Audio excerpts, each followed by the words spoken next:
So bear with us. I know it's also pretty hot here. But yeah.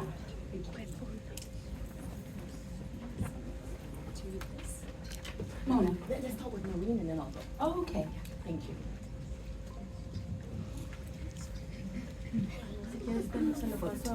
What bothers me? Thank you, Danny.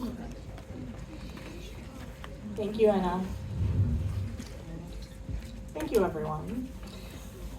Well, it's a pleasure to welcome you all to this parallel event, Financing Fundamentalisms and Fascisms, Corporate Funding Flows Sowing Hate, which is hosted, as Anna mentioned, by Noor and the Institute for Journalism and Social Change. Where can we trace the material support for hatred? How are fascist and anti-rights actors funded? What is the political economy of fascism and fundamentalism?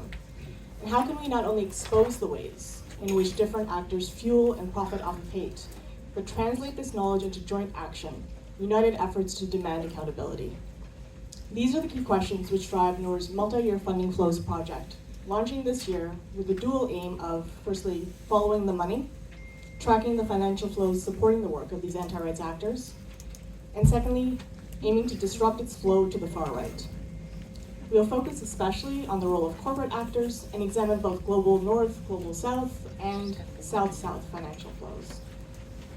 So for the pilot report launching in mid-2025, the reason why we're here today together, Noor and IJSC have teamed up to focus on big tech, specifically Meta, i.e. Facebook and Instagram. We've seen how platforms like Meta profited from abortion misinformation in the lead up to overturning Roe v. Wade, and Facebook's role, of course, in allowing hate and misinformation to proliferate, notably during the 2017 genocide of Rohingya, and fueling calls for violence against Muslims during the pandemic in India. Earlier this year, Meta decided to abandon the use of independent fact-checkers on Facebook and Instagram, described by Mark Zuckerberg as too politically biased. Having now removed any semblance of content moderation, they are generating profit from allowing anti-rights content to dominate the online sphere. So just to say, what we're seeing here is hate profiteering is not incidental, but has actually become a core business model for these platforms.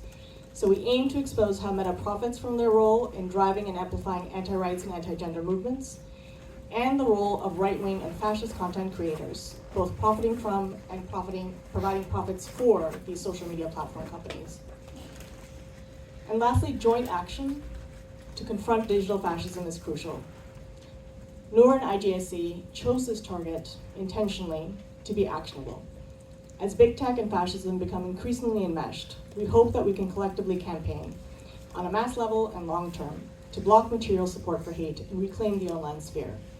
So, we are grateful for the deep expertise and experience in this panel and honestly all around this room.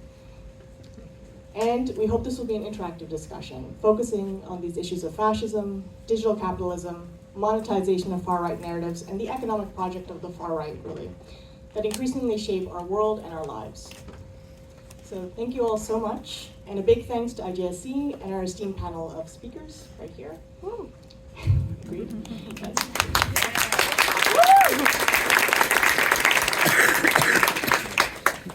And with appreciation, handing over to our moderator, feminist author and IJSC board member, Mona Tahawi.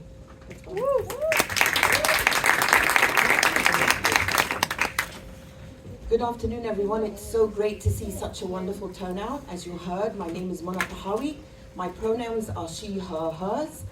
And before I start, I want to make something very clear. Many of us in this room, regardless of where we come from, know very well the hatred of fascists and fundamentalists. And so I will not tolerate any disruption of our speakers. And if anybody disrupts, I promise you, I will stop this panel, I have a foul mouth, and I will gather enough feminist strength to kick you out. This is a promise.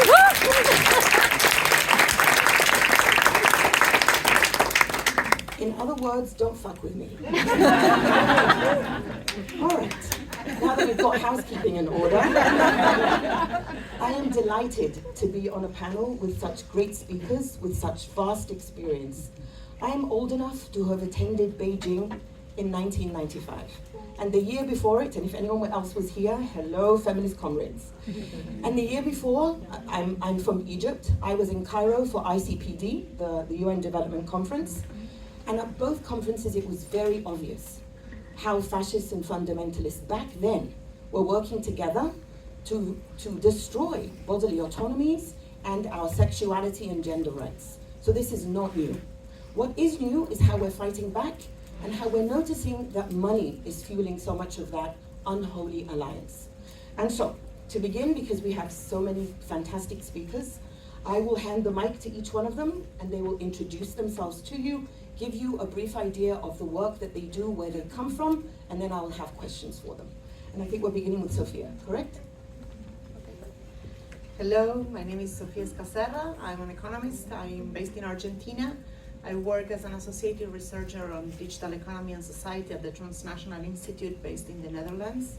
And well, I'm really happy to be here. Shall I pass on so everybody introduce, or shall I give a brief idea of your work? Okay. So I work mainly on digital trade and the architecture of trade rules across the globe and how that impacts on workers and workers' rights.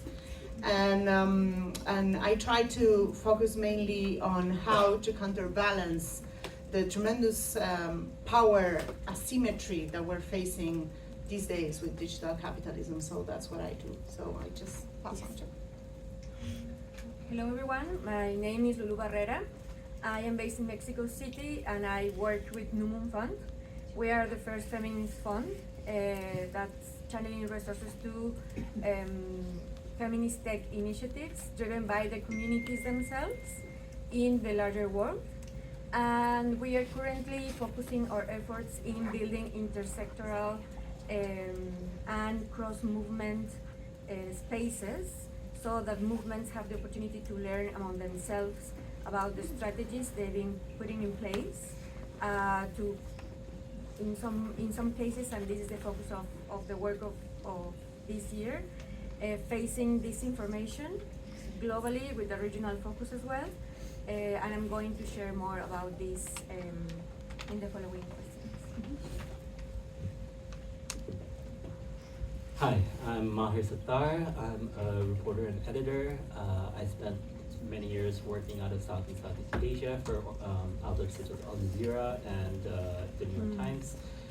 Reported a lot on the Rohingya genocide, covered the garments labor movement in Bangladesh, as well as a rising authoritarianism in the region and crackdowns on free expression and media. We reported then with a focus on women and women's rights, and now I currently work for the Fuller Project, which is a nonprofit newsroom devoted to that kind of reporting. We cover a lot of exploitation of women in global supply chains, as well as uncovering patriarchal structures all over the world. And I'm happy to be here speaking with all of you. Anna, is Bhumika joining us by video? She's arriving late. Okay. Yes, she's showing the video. Okay, good. Then I will start, and then when she arrives, we will go to her. Okay, fantastic. Thank you. As you can see, we have a massive amount of expertise here. So I'm going to get straight to it, and we'll start again with the order that we spoke. Sophia, could you tell us from your expertise in research and focusing on the regions that you have your research on, how do you see the far right monetizing hatred online? And if you can give us specific examples, that would be great. Okay, thank you. So I like to have a broader vision of what digital capitalism means. So we all know now that data is important. No? 10 years ago when I started working on this, people really, well, I'm sorry, I didn't touch anything. But when I started, I don't know, it's not working anymore. It's okay. Oh, okay. I don't know. No, this is not a button. I don't know. No. I have no idea. I have no idea. Oh, now it's working. Okay, so now it's working. Oh, okay. Oh, okay, that's good to know. Okay, so when I started working 10 years ago, people weren't really aware that data was important. You know, like we didn't have smartphones and people weren't really into what digitality really means or how power was being concentrated back then. And I started working on digital capitalism and trying to understand how the digital industries work. And basically, digital industries work as any other industry that you can think of. So if you think of an industry, you think about making water or making oil or making garment. You think about the raw material that gets into a factory, it's being processed, and then the output goes out in a massive way for consuming. And that's what it gives you money. And where the value is created is basically inside the factory. You know, that's where the value is created. So that's why from the global south perspective, we always have this, we need to add value to our raw materials. This is something that we used to say over and over again, especially in Latin America, in Asia, in Africa. No? Our raw materials are being extracted, we need to add value, and therefore we can export with value added. So this is something that we all know, and it's really common, and we have been discussing this at the UN and the UNCTAD for too long.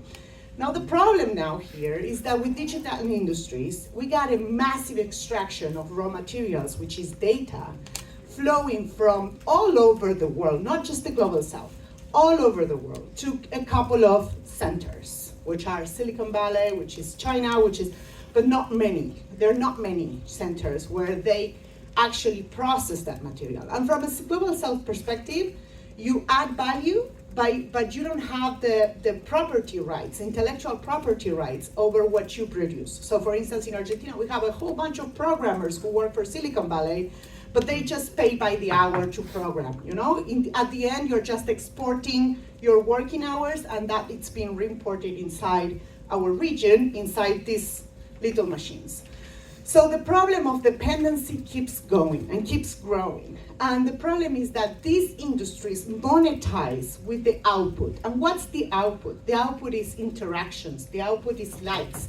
The output is being seen. That's the output. That's what it's being monetized.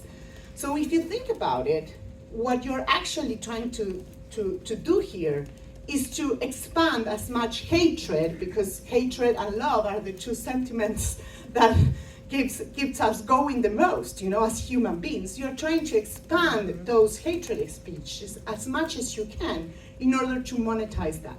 And it makes sense for the industry. If you think about the factory, it makes actual sense. You are just trying to create a massive product out there.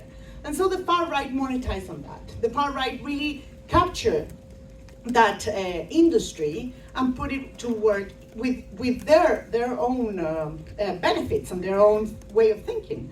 So this is really dangerous. So, but this is not enough, because if we think about it with the digital industries, we can counterbalance this. There are ways to counterbalance this, and we know that. There's cyber activism, and there are a lot of things that we can actually do, or stop using those platforms. You know, there's a lot of things that we actually can do.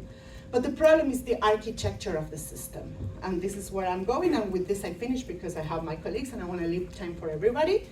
But the problem here is the architecture, and how you build the architecture of a capitalism. You build it with rules. And which are those rules? Those rules are based not only in our national laws, but also in our international law. So if you think about ISDS, you know, I don't know how many of you here know what ISDS means, but it's investment dispute settlement, that it's the investment regime that it's around the world, or the trade regime that it goes around the world. Right now there's an agenda that is being negotiated, that is the digital trade agenda. It's being negotiated inside the WTO, but in other free trade agreements. And those rules, what basically they say is that if you're a corporation, a digital corporation, you don't pay taxes. I mean, that's normal, we are accustomed to that. They don't like to pay taxes. But it also says, I am not responsible for the content that I have inside my platforms. I am not responsible. I cannot be held accountable for the content that is inside my platforms. That's actually an article inside the agreement that a lot of states are signing, that it's above our national laws. This is really problematic, and we have seen this. There's a case in the UK that is really struggling about a girl. I don't know how many of you heard about this case. A girl who took her life. She was 14 years old because of all the videos she saw online in TikTok and in Pinterest and in Facebook about how miserable she was. You know, like, your life is miserable, you're not worth anything. And so when the father realized that she committed suicide because of that, he went and make a trial against Meta and against these platforms. The platforms protect themselves saying, oh, it's not our fault if your daughter saw that content. Yeah, right, but it's your fault if your algorithm show that content. And this is something really important because as I told you, in the algorithms is where value is created. It's where the industry is working. So what they're actually saying to you is, oh, the data is not important and we don't care about the data. No, yeah, but the problem is where you design that machine. That machine is designed to do something. And it's designed to extract value from people watching whatever video. It doesn't matter if it's crap or if it's cool. It doesn't really matter. They just extract value by you watching those videos. And this is something really important to take into account when we analyze how hatred speech is being spread out throughout the world. And these type of agreements actually say these kind of things. You cannot hold their platforms accountable for what they publish. You cannot have algorithmic accountability. There's no way we were going to show how our algorithms work. And you cannot say as a state where we are going to place our data and how that data is going to be processed. So if you think about the architecture of impunity that these corporations are having and how this architecture is working towards being unable to regulate these type of things, we're really in the face of challenging democracy and challenging the ability to, again, it died? It's the wire. Yeah. Is it down there? Yeah, oil is the wire, yeah. Yeah, it's the wire. So we are facing the architecture of impunity on how states can really challenge this and can guarantee the access to freedom of speech to everyone and everywhere around the world. So I don't know if this answers a little bit the questions, but I'm guessing that my colleagues here will keep on going. But I wanted to give a frame of what economically means and how this machine works in order to expand this hatred speech and how they get value out of it. They actually get money out of it. So it's really complicated to counterbalance if we put handcuffs on the states on their ability to regulate locally and internationally. Thank you, Sophia. Can you give it to Lulu? Yeah. And Ulrika will come to you once you've... Okay, so I would like to share from Numun Fund's side that we are not developing research ourselves. We are learning from the ecosystem. We, as a funder, as I was explaining before, we see our clear role on enabling spaces for cross-pollination among movements and for strategizing, to support the movements to strategize at a bigger scale, like in enabling the conditions they need to get together, and that also means how we move resources to make that happen. But in the context of the disinformation work we want to support, we understand disinformation as a systemic issue, a multidimensional issue, a structural issue that impacts a wide range of rights that go from the individual and community safety and privacy and anonymity rights to the, for example, public participation and electoral rights in cases, for example, in women participating in the political life in different countries.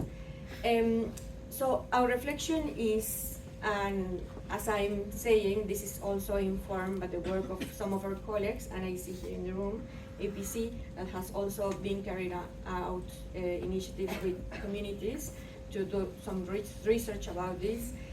We see a direct relationship between how digital technologies are created, owned, governed, and managed, so that the disinformation systems and mechanisms are able to proliferate online. And we want to explore in more deep how cross-movement coordination and learning can support the understanding of the issue and also learn from shared solutions to face and counter these trends and these issues. So last year, we ran a disinformation collab focused in the Asia region in Bangkok, and there we were able to hear and see how movements and groups from different countries in the region were able to share knowledge and expertise and think together about potential solutions and next steps in deepening their work. So for us, it's really bringing together some reflections around digital rights in terms of platform accountability, and that is how platforms are created and governed and managed. Also in terms of how to be able to have healthier media ecosystems, and in order to translate this in a more like common language, it could be fact-checking initiatives. Also how TFGBV, Tech Facilitated Gender-Based Violence, is happening also hand-in-hand with disinformation strategies affecting journalists and women human rights defenders, and also how particularly is affecting LGBTQI communities and movements, and hand-in-hand with the rise of the anti-rights movements globally.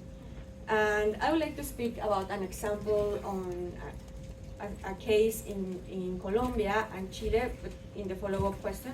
But I would like to say now, to close this first round of sharing, is that the anti-gender and anti-democratic waves are really working hand in hand in sharing the strategies, how they work globally, and we can see some common trends and strategies being deployed in different parts of the world that really are similar among them, and we can learn on how they are operating, also to be able to think about the strategies to counter what's happening. And as well, I want to highlight some remarks from a participant in this info collab from the Philippines that really expand on which are the avenues of exploration that we need to get deeper into in order to understand better how this information is working in favor of the most conservative movements and the anti-rights discourses. So one is we need to understand which are the specific actors and the algorithms that are spreading disinformation. So actors and how algorithms are designed. Second one is we need to understand and challenge their business models that incentivize disinformation to be spreading online. A third avenue of exploration is we also need to refine our understanding and knowledge about how are the hate speech mechanisms working online. And finally, we also need to think about how to address the consequences of disinformation.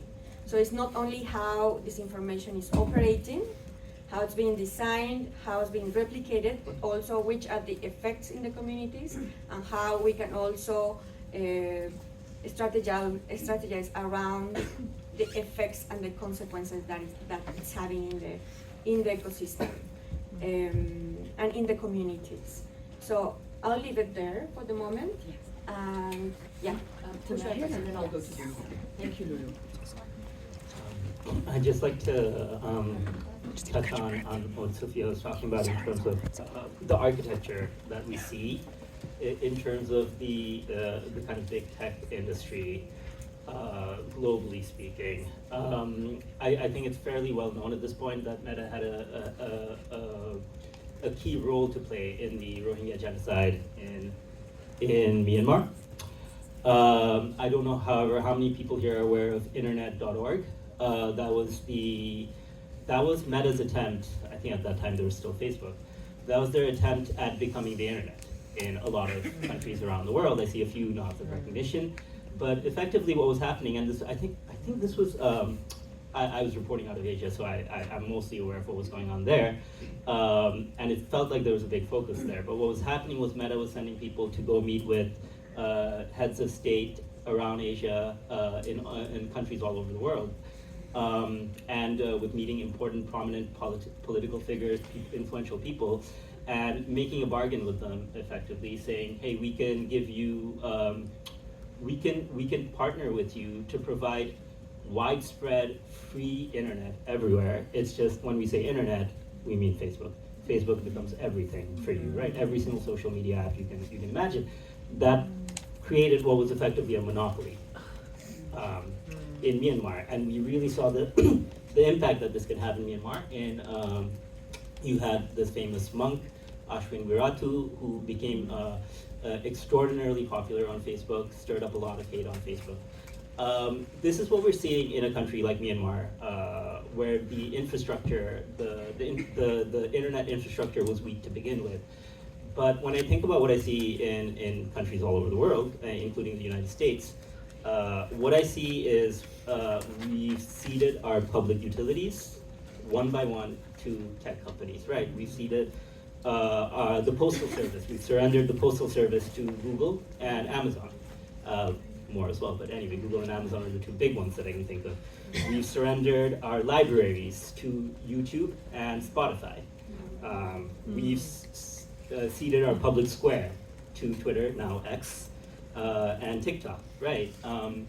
So I think it's very incumbent now for people who are interested in democratic institutions to think about how to seize those back, because right now what I see as a reporter, what I see is the model of thinking about it. This is a very sweeping assessment, and there's obviously a lot of people who are really, like Sophia, who are really, and others here, who are really pushing the way we're thinking about this stuff.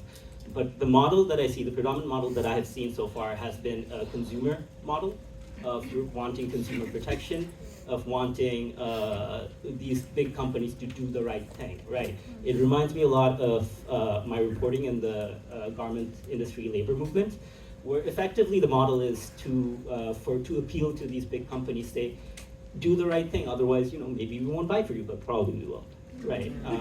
So, this is a weak form of trying to create social change, in my opinion, based on my experience seeing this play out in the garment industry. There was, I don't know if people remember the Rana Plaza collapse, but it was a very catalytic moment in that space, right? And really brought about a lot of change. And the big one that I can think of is the Accord and its American counterpart, the Alliance, where you had all these brands getting together and saying, we don't want blood on our hands, right?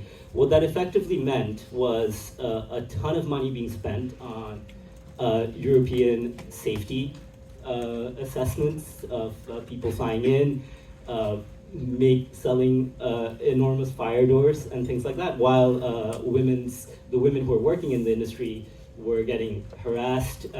More pressure was being put on them because the brands didn't want to actually pay for this stuff, right? They were saying, we'll pay for this by ordering more from you, so work more, work your workers harder.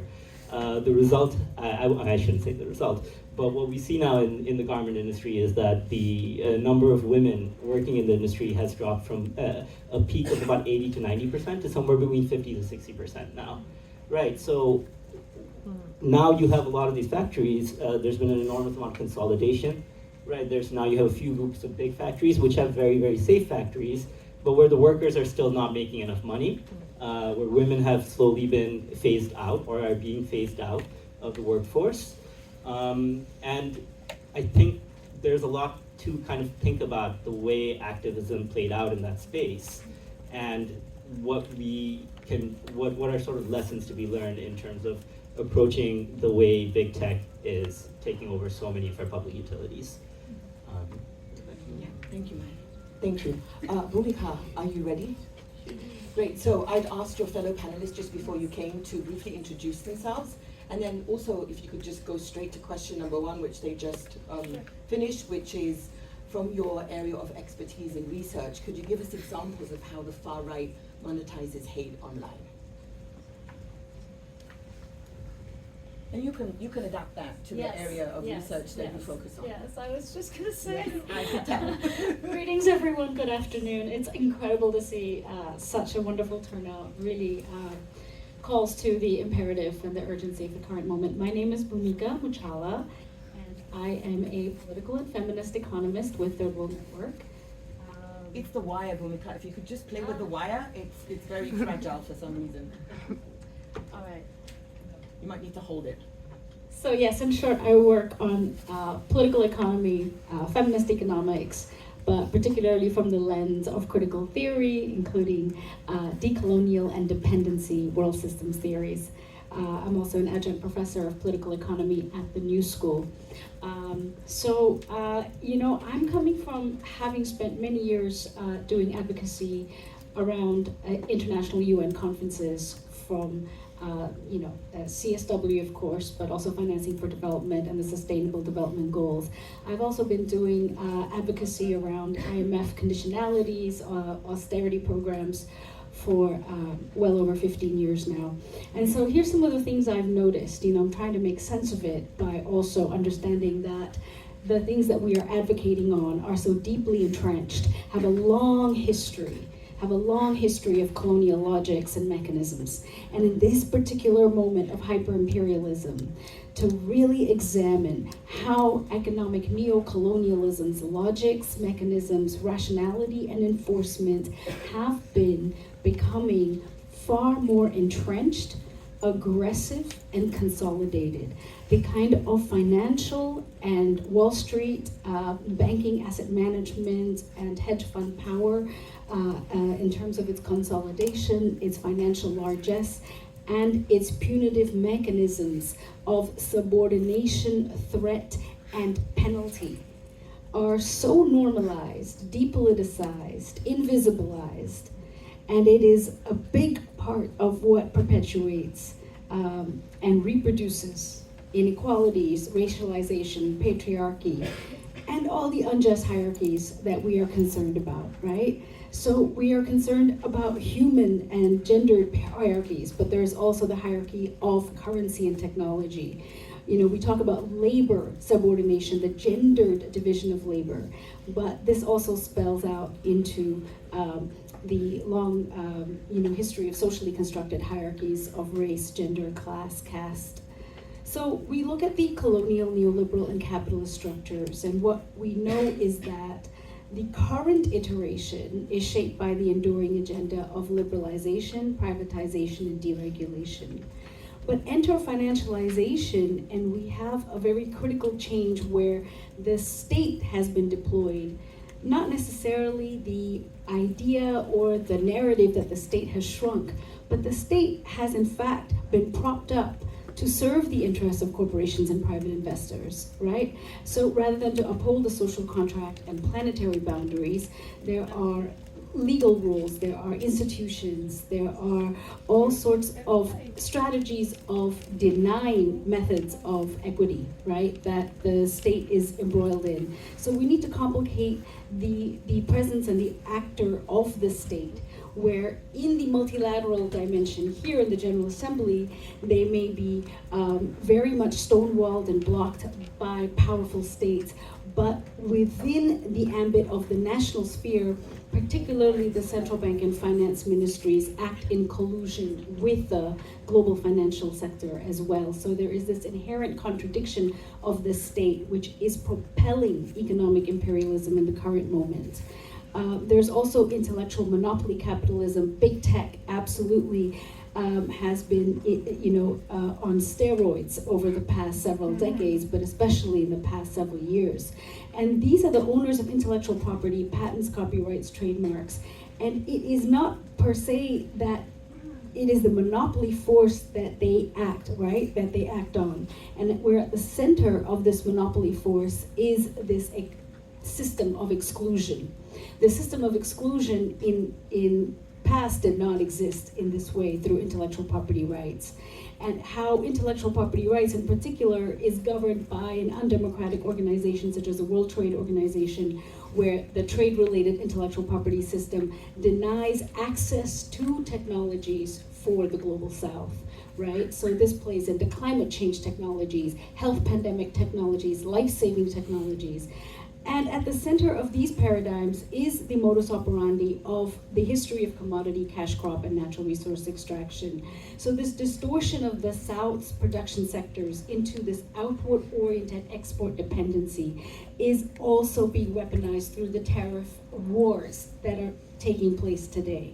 But the way it is playing out is within a long process of having fragmented, deverticalized global value chains ruled by corporate power.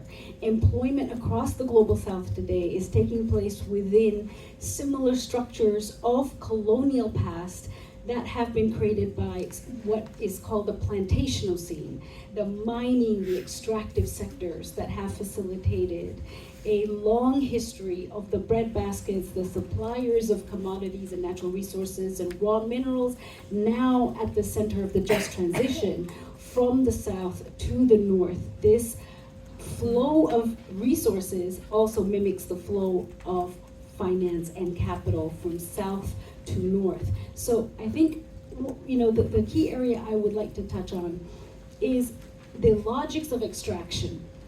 How extraction is carried out today in ever more aggressive and predatory forms, in particular the financial extraction.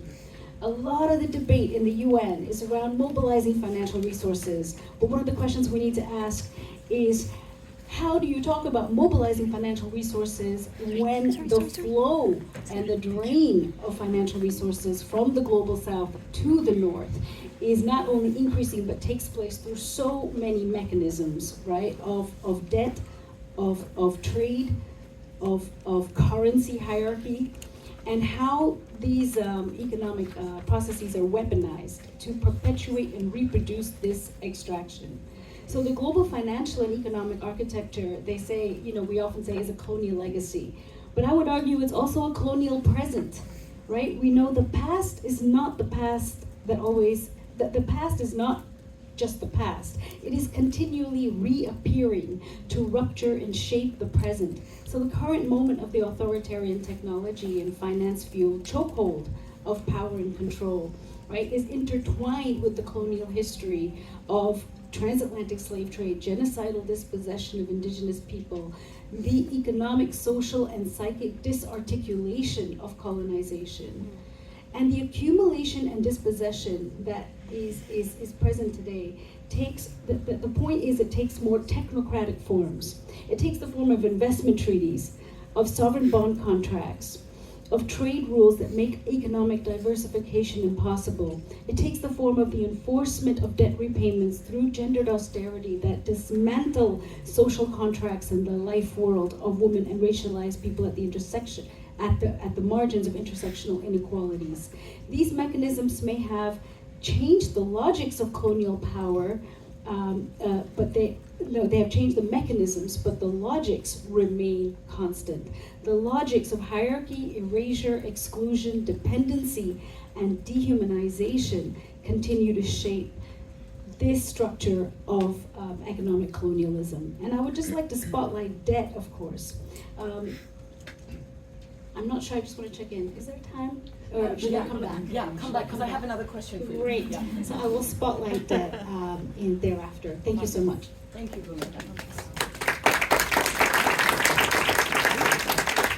Thank you to the panelists for that first round of answers. And for the second round, I would like to name some of the fascists and fundamentalists. I would like to name Donald Trump and the white Christian nationalists in this country. And because my upcoming question to the panelists is about the connections that we can speak of between the corporate elite, specifically big tech, and fascists and fundamentalists. And those of you who watched the inauguration of the fascist Donald Trump, who is backed by the fundamentalist white Christian nationalists in this country, would have seen Mark Zuckerberg, Jeff Bezos, Elon Musk. Elon Musk practically runs this country. So we know the links in this country. And so I would like to hear from the panelists about links. You can talk about the links in this country if you want, but I want to expand that lens as well, because the United States is not the center of the universe, but it plays a tremendous role in what happens across the universe. So let's make those connections between the fascist Donald Trump and the fundamentalist white Christian nationalists and their equivalents across the world. And let's begin with you, Maher, and then go across the table. Thank you. Yeah, It's the wire. I think first of all, in terms of the connection between at least the big tech elite and fascists, I think this has been a long-standing, fruitful relationship. I think if you look at right-wing views, they have always found a lot of traction in social media, and at the same time, I don't want to just say that this is the algorithm, right? The algorithm plays a very strong part in it, but also I think a lot of people on the far right and on the fascist end of the spectrum have been very good about being on social, right? You take Jordan Peterson and YouTube, you take Nigel Farage is doing great on TikTok, I believe, right now, is what I'm told. I'm not following him, but I'm told he's doing really well on TikTok. You know, he does a video on TikTok, maybe someone else does a video about him on TikTok and mentions him. Apparently, the next thing you know, you're meeting him at a conference, right? Something like that, and he's praising you for it. Donald Trump and Twitter and Truth Social, right? Elon Musk and Twitter /X. I already talked about Ashwin Viratu and Facebook. So this relationship has always been quite strong, and I think there's a lot of obsessions that I see in these spaces that are connected. Growth is one of them. I think this focus on growth. I think corporate elites tend to have a lot of focus on economic growth, and I may be coining this now, but I think a lot of fascist movements have a lot of focus on genetic growth, this idea that I need to keep consuming more, I need more, right? I need to keep growing at the expense of everything, right? And I think there's a shared connection there, and a lot of the times corporate elites find it very effective to align with the broader fascist movement. Because there is that overlap, and they can kind of turn it in on itself or use it very well. So that's something that I think I see very much out there. Okay, thank you. Let's see if this works now. I don't know, I'm having problems with this. Okay, so following up, and I want to connect two things. Your question and something that he said on the first intervention, that it's about how to build the answers and how to go forward. Because what I'm seeing here is that this power asymmetry that we are seeing right now with these platforms governing our lives, they're not actually governing, but they're really influencing the way we educate ourselves, the way we access to health, the way we access to information, and a lot of things. The answers that the states used to have are first generation rights. So it's all about me, you know, this idea that this economy cares about you, that you have your freedom of speech because you can tweet something, or because merchandise are tailored for you, and marketing is tailored for you, and and everything is just for you. So they care about surveillance, and they care about privacy, they care about yourself, and states, when they answer, they are like, we're going to counterbalance this force by making GDPR. I mean, it's fine, but what about collective rights?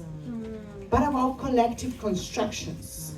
What about us thinking as ourselves as a community? No, that's not in the agenda. You get a saying on Twitter. You don't get a saying on your trade union. You don't get a saying institutionalizing your opinion through an institution that can raise your voice. We don't want that. We want you to raise your voice individually, because we know that if you're an individual, we can destroy you easily.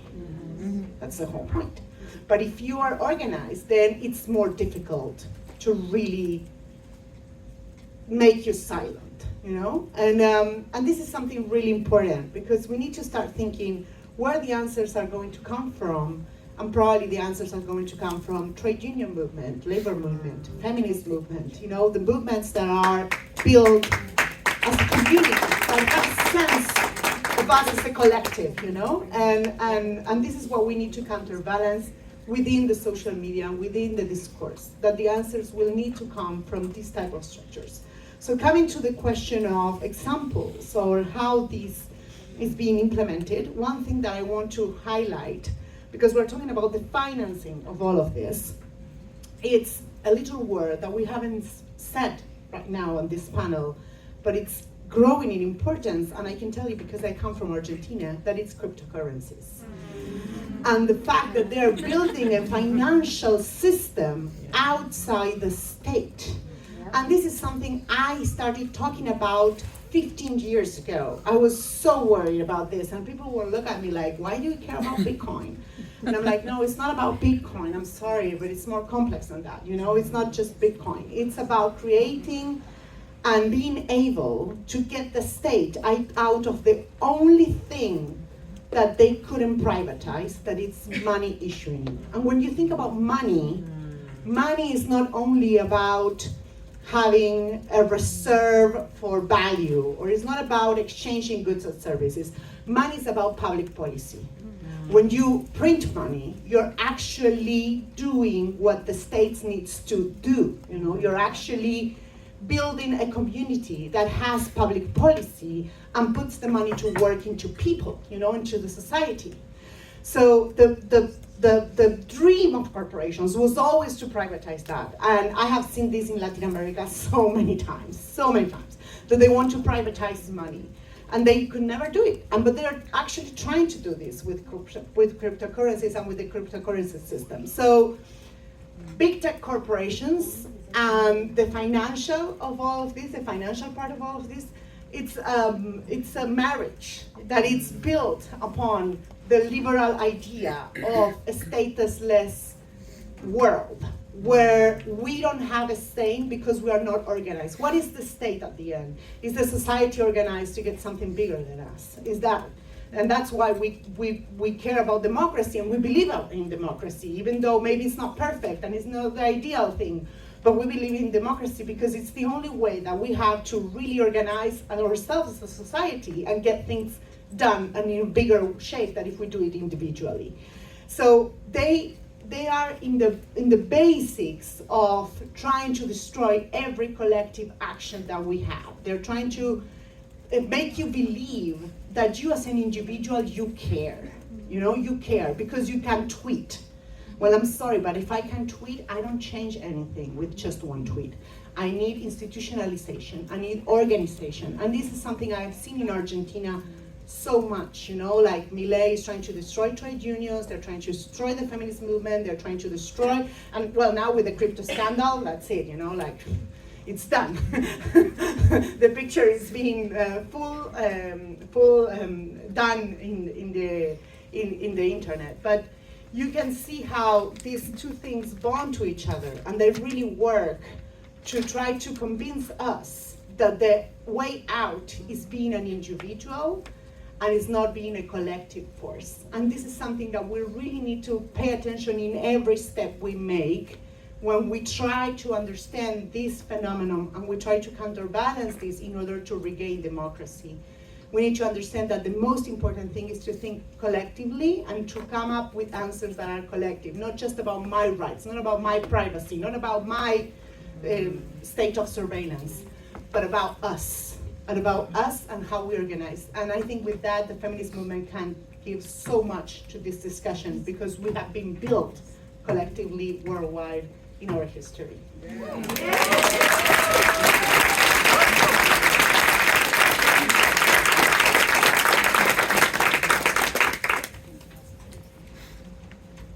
I think I need to ask support from the people in the window to close the curtain. Thanks a lot. Sunshine. Yeah, fantastic, thank you. So I'm gonna share 3 examples from the context in Latin America one's gonna be more extensive and two other will be shorter. And I am, hello, I am cut off. I am tempted to speak or to refer to this case, hello, yes, as one of the early manifestations of a pattern that we've seen operating in Chile and in Colombia in big democratic processes that were really key for the social and political life of the countries. And that also, not only in that moment, but had a long history of movement organizing in claim for justice after the dictatorship and after the peace processes in Colombia. So I'm speaking about 2016 in Colombia, where after 4 years of negotiations to arrive to a peace process between the Colombian government and FARC, the former guerrilla in Colombia, there was big dialogues and negotiations happening in Havana, where movement organizations were really pushing forward to the peace process to have women's perspectives and a gender perspective embedded within the peace agreements. So around 18 women's organizations were consulted, 10 experts, and 10 former members of the FARC. And within the peace agreements, there were several points that included and were very insistive of having a gender perspective, and particularly an emphasis on women's participation in the peace process. And one referred to access to land, to having political leadership of women involved in the process, to have to promote and support organizations, women's organizations, to be involved in the process and in the follow-up of the verification process in the verification of the peace process, how the peace process was implemented, so that women's organizations could be taking part of the follow-up steps after implementation. There were also considerations around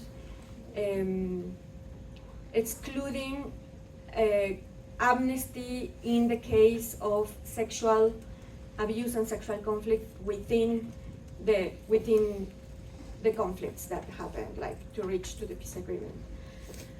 And so this was a 300 pages long agreement that, of course, how this was spoken in the general public, in the media, and in social networks, it's really challenging. So there were a lot of translation efforts done by journalists, but also where the right wing and the conservative forces took its part in how they packaged and specifically how they distorted some of the content of these elements that I just explained that were captured in the peace agreements, in order to weaponize fears and hate against LGBTQI and the gender agenda and women's rights in the process.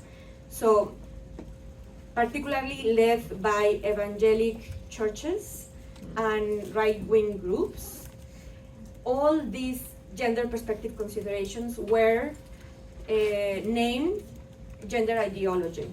And I'm sure most of you have heard about gender ideology, the terminology about gender ideology, which was not only used this process, but has been widely used in different settings globally.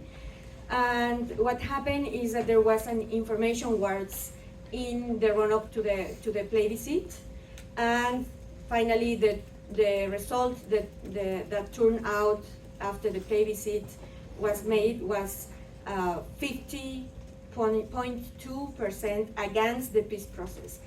We're speaking about a very, very stretched, very minimum amount of difference in the voters' will. That was very likely influenced by the information wars and the disinformation around what was the real content of the gender propositions on the peace process, due to these disinformation strategies held by the right in the social media channels. It was also a strategy that happened on the streets, like people and groups distributing flyers outside of churches, for example, but also WhatsApp chains that went viral and really spread fear and disinformation in this context. And you can tell that this very big effort of peace process that took more 4 years, to say the least, was really at stake and was reversed by the instrumentalization of how these groups took social networks and distort human rights principles that were embedded in the process to boycott the process itself. So the same something really similar happened in Chile, in their own way to approve the new constitution after the left government took power, and this is and both experiences happened within a very short, very close in history, right? So I'm mentioning this example in order to reinforce the need, as I was explaining in the first part of my participation, of having cross-movement learning, analysis, and strategizing. And the two other quick examples that I want to mention, one has to do with a Mexican influencer called Luisito Comunica, that I don't know if you are aware of. I'm happy if you don't. That speaks good about you. But he's a young influencer, young Mexican influencer that has impressive and massive reach within the Latin American young communities, of course through social networks. And he very recently made an alliance with Bukele in El Salvador, and he traveled to El Salvador and had prime access to Bukele's prisons to make, as I'll say, like a commercial exploit in favor of the regime, and in order to convince young people around Latin America about how well Bukele's policies were doing for the population in El Salvador. And of course, that was a very important piece of promotion for the government that reached out to a very young population that is very, could be influenced by these personalities, right? So I'm coming back to my point again, that we need to understand which are the specific actors. And by this, when we speak about anti-rights and conservative movements, they are not an abstraction.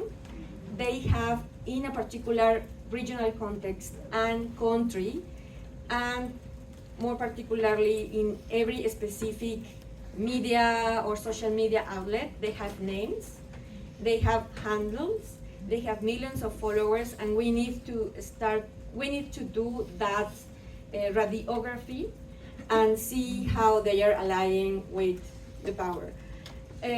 Political power is using social networks with such a sophisticated approach. The media and comms people supporting politicians today are very aware of the power of TikTok, of the power of social media in general, and they are ready to use it as well.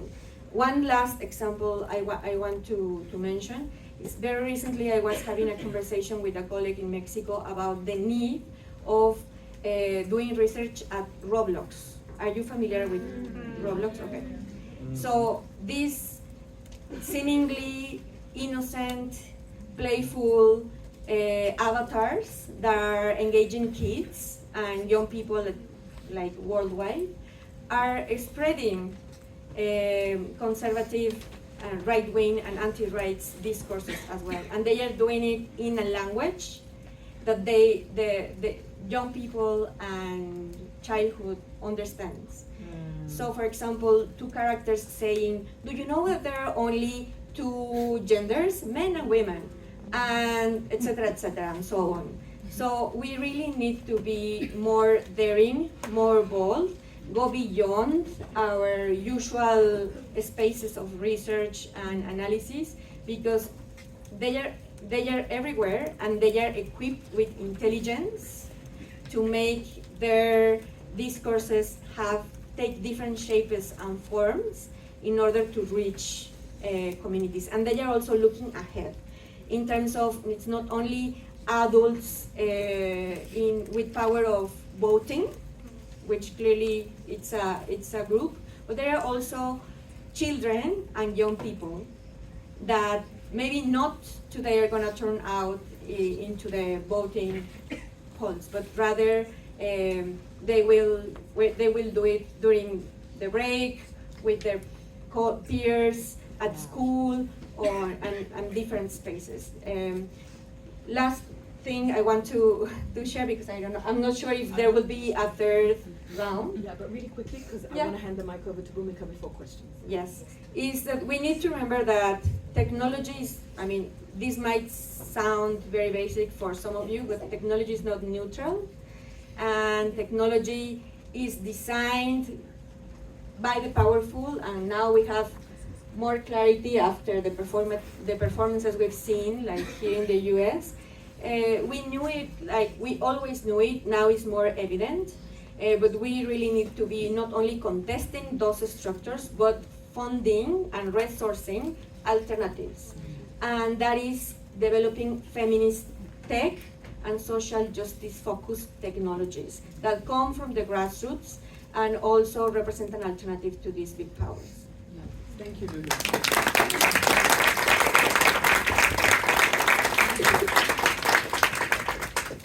So I know we're at the end, but I'll just, I want to do a really important snapshot and highlight of the drain via debt.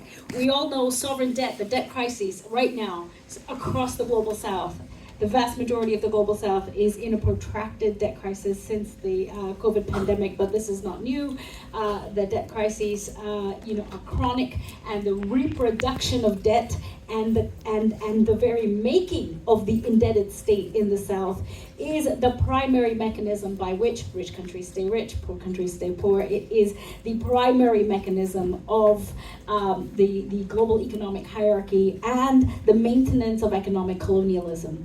In 1901, there was a South Asian economist and freedom fighter. His name was Dadabhai Naoroji, and he conceptualized the drain of wealth theory in his book at that time, Poverty and Undoing British Rule in India. He asserted that poverty in India is not caused by internal factors, so he's contesting this colonial narrative formation, and there are so many colonial narratives that are perpetuated, right? Of governance, of corruption, of failed states, of culture, so he at that time, 1901, was arguing that poverty in India is not caused by internal factors, but by colonial British rule that was systematically draining the wealth and the prosperity of British colonies. He fleshed out in clear detail how the rural peasants and the agricultural laborers were being taxed, and this tax was being used to purchase the commodities, basically gratis purchase of cash crops and commodities, and then exported around the world at added values, export revenues captured by the metropole. This is one of the key sources of wealth accumulation by the colonizers, which was then, disseminated across settler colonies. This is the making of the country we are now in. It is the wealth accumulated and siphoned from the colonies that has constructed the power of white supremacy.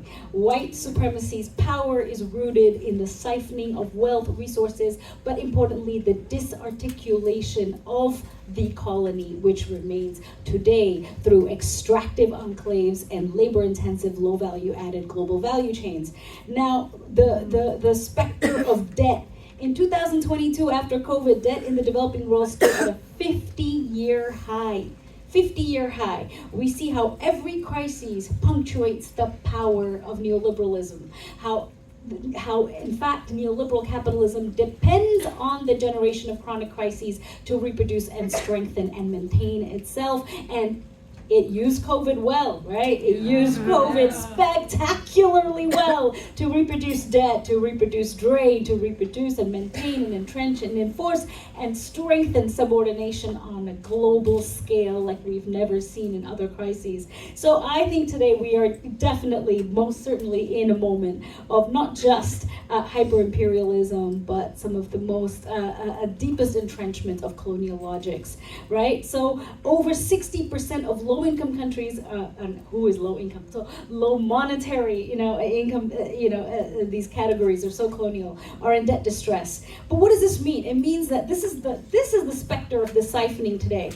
Approximately 25% of total government spending across the global south is going into repaying the richest private creditors on the planet. Wall Street, asset management companies, hedge funds, BlackRock, Citibank, Chase, the conglomeration of private banks and asset management companies, which, by the way, have consolidated in power since the 1970s to a point where, what used to be, say, an arena of 125 banks have consolidated to just 7 powerful banks. That is the level of consolidation. This debt servicing is twice education spending across all developing countries, 9.5 times health spending, 13.5 times social protection. For the countries that reported on climate, 32 times climate spending. How is any of the financing supposed to happen when the drain of wealth is so profoundly egregious, right? And what is this drain of wealth maintained by? Where does high finance and the far right and neoliberal orthodoxy come in? I will just point out 3 ways they come in. The first, foremost way they come in is the disciplinary threat of market access. The world economy is not unequal by design, but also by the execution of discipline and enforcement. The disciplinary threat of market access is very much, a construction of neoliberal orthodoxy and the consolidation of financial and patriarchal, white supremacist, male-dominated power, right? By and large, we are talking about a specific group of people, and in fact, a tiny group of people. The 1% holds over 50% of the world's wealth, we know this. But asset management and institutional lenders control a 25 trillion international sovereign bond market, far bigger than most nation states. This is what dictates economic and financial policy agendas and priorities of a lot of the global south's macroeconomic policies, right? So we need to locate how neo-colonial governance works today. Where is it located? $25 trillion international sovereign bond market. So this produces deeply asymmetric power relations between sovereign debtors and foreign creditors. But this threat of market access is weaponized and enforced by credit rating agencies. By and large, there are 3 monopoly credit rating agencies: Fitch, Moody's, and Standard & Poor's, all located in New York. They control over 86% of ratings for all countries. Their ratings there is a rich literature on how biased, inaccurate, pro-cyclical, and inequality generating their ratings are. But here's some of the things that their ratings do. If you're not internalizing austerity, if you're not keeping your budget spending low, your ratings get downgraded. If you have climate vulnerability, and that means that investors will face risks on their returns because of climate disasters, your ratings are worsened. Every worsening of rating increases borrowing costs. So credit rating agencies are a key enforcement mechanism to keep things locked in check, to keep debt repaid. If you don't repay debt, your ratings worsen and your ability to access capital in the financial markets is threatened. Why is access to financial capital so important to much of the global South? Why does accessing capital in the financial markets rule the decisions of most leaders, whereby this access is prioritized over the social contract and planetary boundaries? Literally, leaders across the world prioritize market access over the physical survival of their people, over their sovereignty. They give up their sovereignty, their land, their resources, their territories, their assets, their wealth, for their richness of forests, of water, of minerals, for capital, for access to capital. So let's locate this lever of access to capital and the history that So locating this access to capital imperative and how it's kept as a threat, and of course the structural dependency on the access to capital comes from the colonial history, where the siphoning of wealth deprives the global South of indigenous capital. Right? And the currency hierarchy, the fact that the US dollar is at the hegemony at the top of the currency hierarchy, means that the value of their local currencies is not able to generate the kind of capital that is required. And then, of course, it's kept in place by the denial of a debt restructuring mechanism. Global South has been fighting for a debt restructuring mechanism since the 1950s. It's still going on right now. On every turn, it is stonewalled, it is blocked, it is deleted, it is derailed, it is bribed off. In New York and London, there's been attempts to create laws. Hedge funds have come in, especially asset management companies, to make it impossible. And last but not least, I want to call out the epistemic colonization of neoclassical economics that upholds this drain, extraction, inequality. Neoclassical economics has become the only economics that has taught in universities. It's the only economics that most of us are familiar with. The erasure is called epistemicide, the killing of other forms of knowledge. Let's revive radical feminist economics, ecological economics, Marxist economics, economics from the global South, dependency and world systems economics. And so this is, again, the growth imperative, the obsession with growth is because we think from a certain way, right? So all in tandem, just to point out, this is how neocolonialism is aggressively expanding today. It will use the climate crisis to even further expand through the carbon offset regime, through green financialization. We need to really assert the ways to combat it by looking at history, looking at the economic freedom fighters of the past, right? Delinking from the oppressive traps. Sovereignty building, coalition building, alliance building, union building, right? Forming a local production and local sovereignties, among many, many other ways. But just a snapshot, thank you.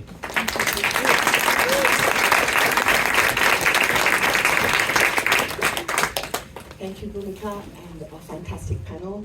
And as I told you all at the beginning, I was at Beijing, I was at ICPD, and we fought them then, and we're fighting them now. And we have an even bigger force to fight, because as you've heard from many of our panelists, they have allied online through money, through fundamentalisms, and through fascisms. And we will always fight them. Collectively, as you've heard over and over again, that's where our power lies, in our community and in our ability to collectively fight them. And so collectively now we have questions. And I think Anna has them because we had written questions.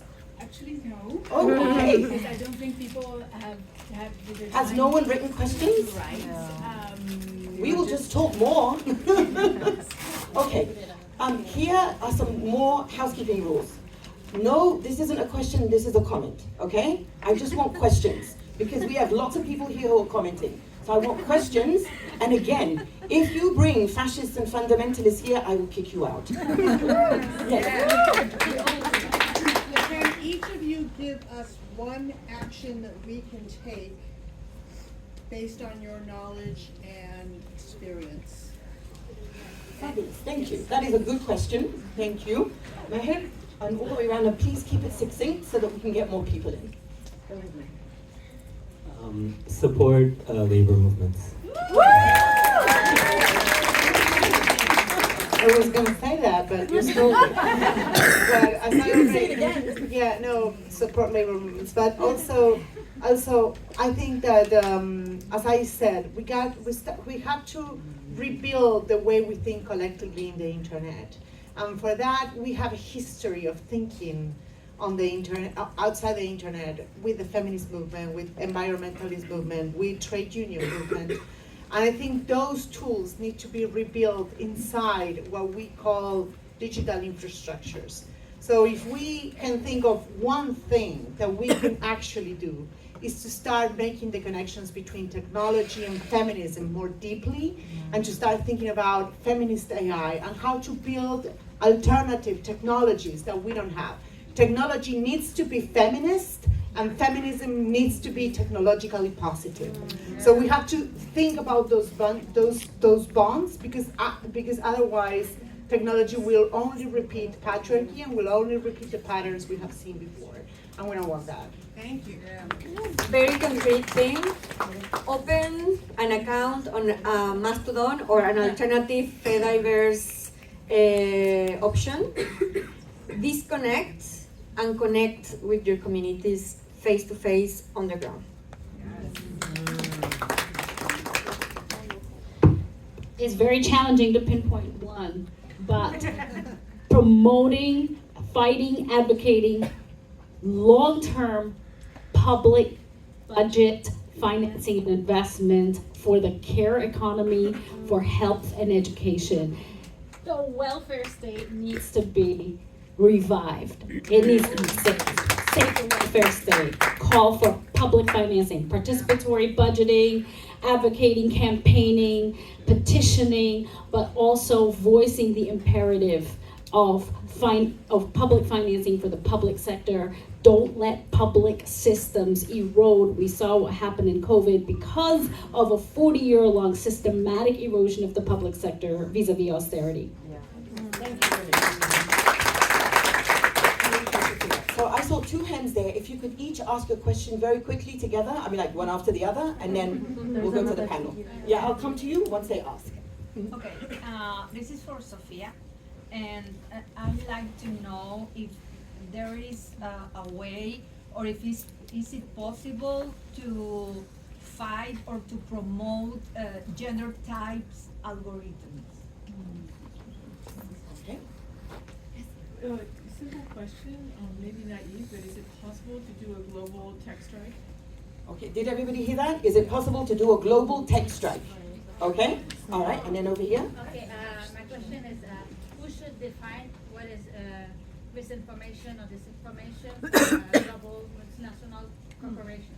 Okay, great. So Sophia, you have one specific question, and then hand the mic over for the other. Yes, about how we make feminist technology at the end.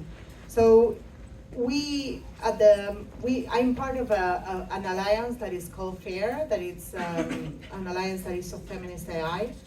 And there we think about positive algorithms, because some people say, oh, my technology is gender neutral, therefore it's okay, because it doesn't make a difference between men and women, or between different genders, or between, well, let me tell you that if a technology is gender neutral, then it's putting men before women, because we start from a different point. So if you treat everybody the same, but we're starting from different levels, then the inequality persists.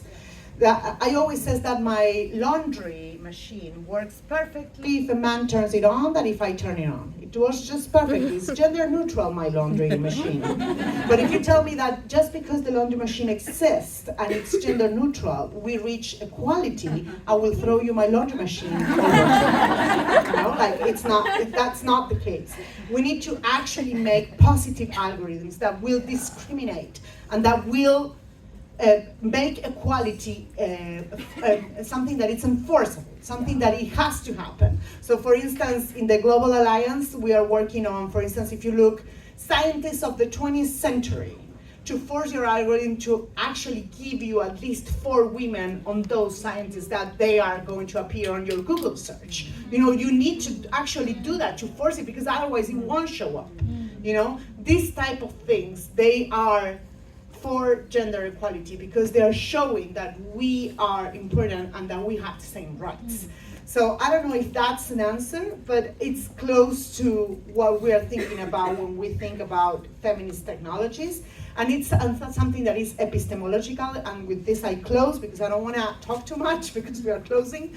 But when you think about algorithms and the way they work, and this is something that I am studying on my own PhD, when you think about algorithms, algorithms treat you in a neoliberal way.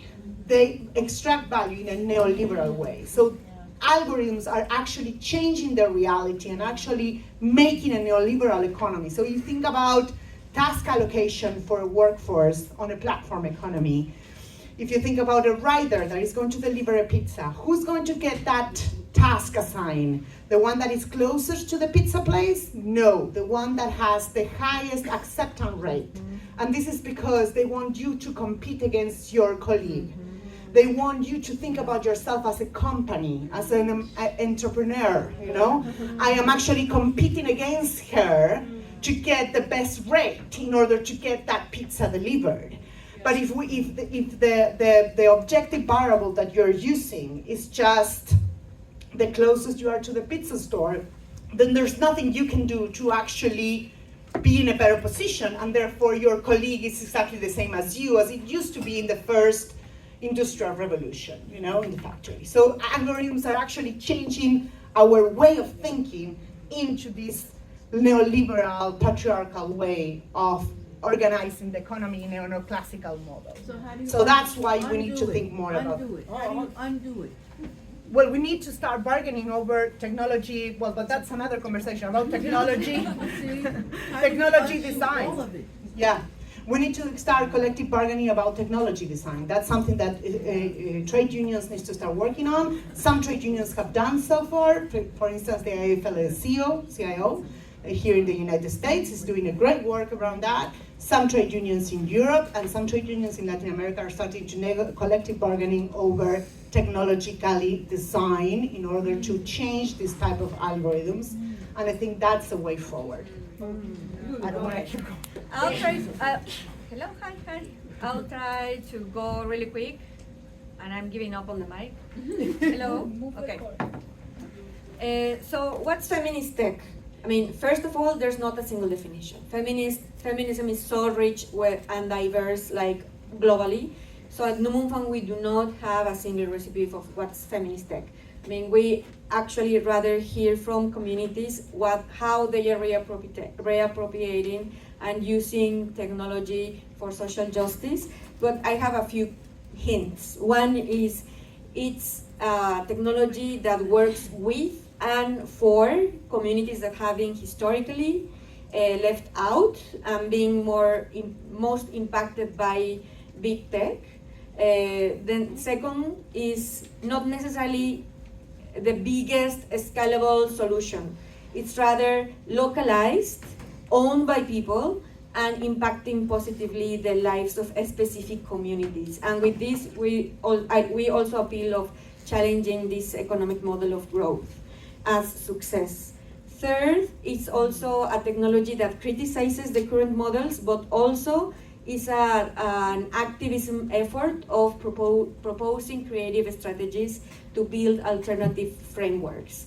So it goes beyond the critique, but also the proposing of not solutions, but alternatives. For it's collective, it's not individual, and we agree upon that. Finally, it's collaborative. It's not the property of a single bright mind of the Silicon Valley or a global north urban city that's getting a prize, but rather is the process of community learning and community engagement and community ownership. And finally, feminist technologies are not only hardware, wires, things, there are connections and networking and exchanges among people. And that's why I suggested to disconnect quite often and go and connect with your people and build strategies as well on the ground. Because we are, our bodies, our feelings, our thoughts, our energies are our first technologies and are our collective power as well. Thank you, Lulu. So, Bhumika and I have 7 minutes. So, no, I think that's it. Oh, we have a question? Okay. No, I remember your question. So we have a question on misinformation, and I'm going to take your question and cut the questions there. What's your question? I was just wondering, I wrote it down. Okay. How do we make people vulnerable to far-right manipulation online, that what they're calling a common sense movement is just a process by which they become vehicles for their own subjugation to an inverted totalitarian order? Is populism the only way to reach these people? Would that be enough, or can we reach them at all? Great. So we have misinformation and we have populism as resistance to populism. Madam, take a question. You know what? Because I've been speaking on more. Because I've been speaking on economic imperialism, I think I'm going to take the sort of feminist technology, but also kind of turn it into sort of what would be the feminist narratives, feminist narratives that we need to see in like media and online circulation, in rhetorical conversation. So I think one of the first feminist narratives related to economic colonialism is, you know, when there is a conversation about these, you know, abstract theoretical macroeconomic and the debt crisis, we need to articulate clearly that it is the embodied debt owed to women, the embodied debt owed to folks at the intersectional inequalities, right? So kind of flipping debt. Who is the debt owed to? And it is this embodied debt that makes possible the state's repayment of sovereign debt. Right? So that's a flipping of narrative through the concept of embodied debt, and to make clear that it is on the backs of women, it is on the backs of those at most marginalized who make possible, you know, so-called debt repayment. That, you know, that it is absolutely the fact that the social and reproductive economy was carrying out the functions that the state was failing to, right? We see this over and over again. Health, education, caring for others, caring for the elderly, providing, reproducing, the life-giving activities of day-to-day life, right? Is what was retracted from the state, budget cuts in health and education, closure of hospitals, the defunding of schools is then compensated by women. Right? So this narrative flipping, and I think the second narrative flipping is gender and employment. My God, online, the kind of narratives around women's work is so fixated on the wage gap, especially in the North, rather than on the fact that when we're talking about gender and employment and creating employment for women and girls, if it is the most exploitative forms of employment, the most labor intensive, at the bottom of global value chains, that is not the employment we're talking about. We're talking about decent work employment. So again, algorithms will tell you that, oh, women's employment was increased by X amount. Let's look further, let's look deeper, let's question those numbers. What kind of employment was created? What were the effects of exploitative, subordinated employment in the time poverty, the increased unpaid care work, right? What is behind these numbers from a feminist analysis? I don't have high hopes for algorithms providing that depth and level of analysis, but that is up to us to challenge these mainstream narratives that you will find all over the social media platforms. I support Tech Strike, I support it fully, but I also support creating new forms of tech platforms that are truly radical, collective, people-owned, that have a progressive value articulation. So that would be really interesting. Okay, don't forget to add racism and wokeism to those algorithms, because black people are not getting jobs. We won't be in the economics, so it won't be in the algorithm. And then what happens to us? That's all. I'm leaving it open, but it's inside of the women, but also wokeism and racism inside that algorithm that's removed us from the whole picture. Disappeared us. I know this is the end, but maybe we can think about that in the future. Thank you. I don't know. We have a question here about misinformation as well. Yeah. If you'd like to touch on racism and other forms of discrimination to wrap up. I'll touch on 3 questions. Okay. If you can do I'll it be in succinct. 2 minutes. I will be succinct in all 3. In terms of the question about using populism against populism, I have to say I really don't like the way we use the word populist, right? The way we use it as this negative. What's happening is that maybe a side, when people are saying populist, I think what's happening is that maybe a side that they don't agree with is making their case stronger. Right, is doing a better job of getting their message out, of getting people behind them, right?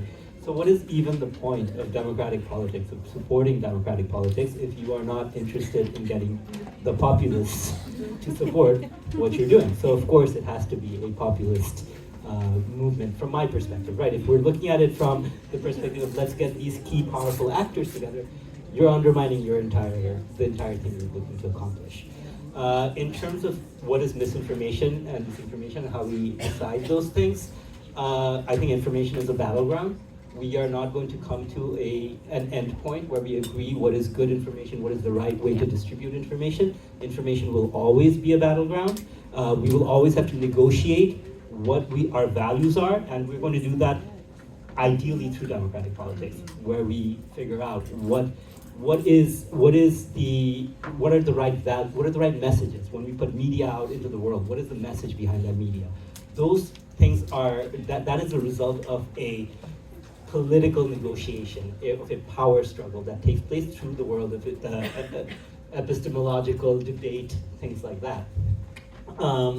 And then the final question that I wanted to address was the question about the tech strike, not directly about the whether we can have a tech strike or not. I think that question was addressed, but it made me think of I come from Bangladesh, and we have a lot of I grew up with experiencing general strikes all the time. They were extremely inconvenient, but actually they're the legacy of democratic movements, right? They're the legacy of intersectional democratic movements.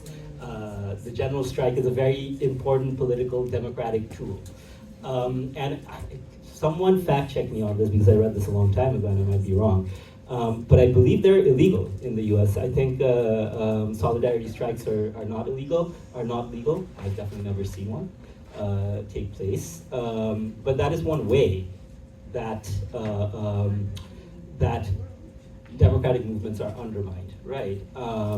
And I think I said when someone asked what is the one thing we can do, I said support labor movements. If I was speaking now to a conference on labor, I would say, if someone asked the same question, I would say support women's movements, right? If these two movements stay separated, if they stay in their silos, what we are effectively doing is ask each of these movements are effectively doing is asking daddy to treat them right, in my opinion. Thank you, ma'am. Thank you all so much for staying. I have learned a lot. I'm sure you have as well. I have a very succinct message from me to you, and that is something that I'm known for, and that's fuck the patriarchy, but also fuck fascism and fundamentalisms. And before you go, please give a massive hand of applause to our wonderful